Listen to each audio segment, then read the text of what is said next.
Hello everyone, সবাই কেমন আছো? আশা করি নিশ্চয়ই ভালোই আছো। আমিও ভালোই আছি।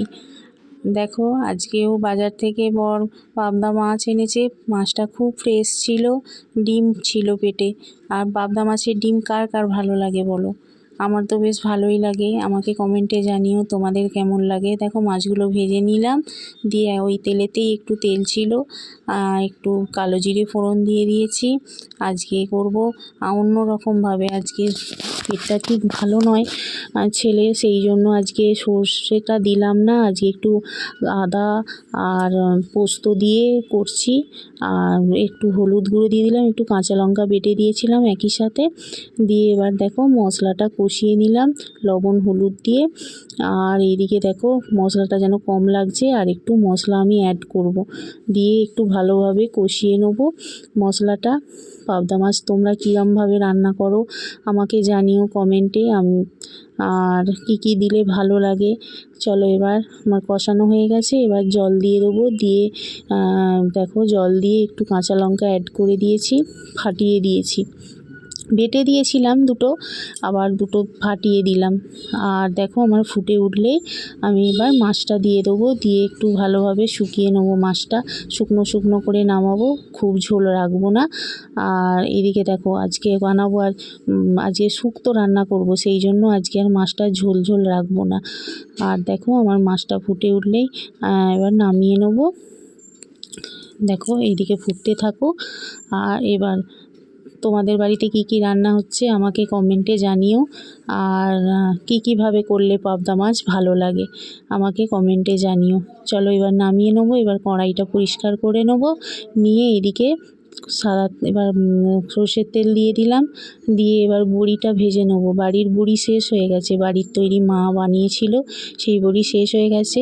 আজকে তাই কেনা বড়ি রান্না করছি, বড় বড় এই বড়িগুলো, সেই জন্য বেশি দিলাম না, অল্প করে, দোকানের বড়ি টেস্ট নয় বলে। দেখো এদিকে করলাটা ভেজে নিচ্ছি। আজকে অন্যরকমভাবে একটু শুক্তো রান্না করব। তোমরা কীভাবে রান্না করো আমাকে জানিও কমেন্টে। আর এদিকে করলাটা ভেজে নেবো। ভেজে নেওয়ার পর এদিকে আজকে করলা দিচ্ছি। আজকে আর কলাটা নেই, আজকে শুক্তোতে কলা দেবো যে, আর আনতে বলতে ভুলে গেছি। দেখো এদিকে এবার আলুটা ভেজে নেবো। কড়াইয়ের করলাটা তুলে নিয়েছি, দিয়ে এবার আলুটা ভেজে নেবো লাল লাল করে। তোমরা কীভাবে শুক্তো রান্না করো আমাকে কমেন্টে জানিও। আমি আজকে করছি। এবার দেখো এই মাঝখানেতে এবার 5 ফোড়ন আর শুকনো লঙ্কা দিলাম না, তেজপাতা দিলাম। দিয়ে এইদিকে দেখো এই আরও মশলাগুলো দিয়ে দেবো।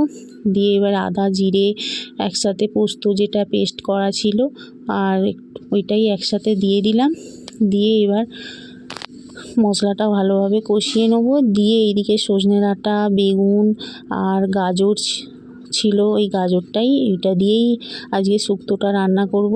আর বেগুন ছিল, গাছের বেগুন একটা ছিল, ওই বেগুনটা দিয়ে দিলাম। দিয়ে এবার মশলাটা আর সবজিগুলো দিয়ে একটু কষা কষা করে নেবো, হালকা করে কষিয়ে তারপরে জল দিয়ে দেবো। তোমরা কীভাবে শুক্তো রান্না করো আমাকে জানিও।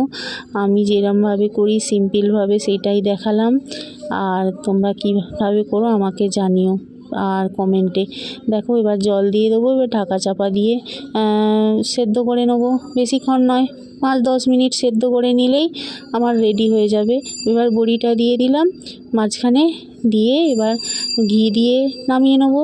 তোমরা কীভাবে রান্না করো আমাকে কমেন্টে জানিও। চলো আজকের মতো টাটা, এই পর্যন্তই। আবার পরবর্তী একটা ভিডিও নিয়ে, রান্নার ভিডিও নিয়ে এসে যাব। আজকের মতন সবাই ভালো থেকো, সুস্থ থেকো। আর আমার ব্লগটি কেমন লাগলো কমেন্ট করে জানিও, আর কেমন হয়েছে আমাকে জানিও। তোমরা এরমভাবে রান্না করো। চলো টাটা।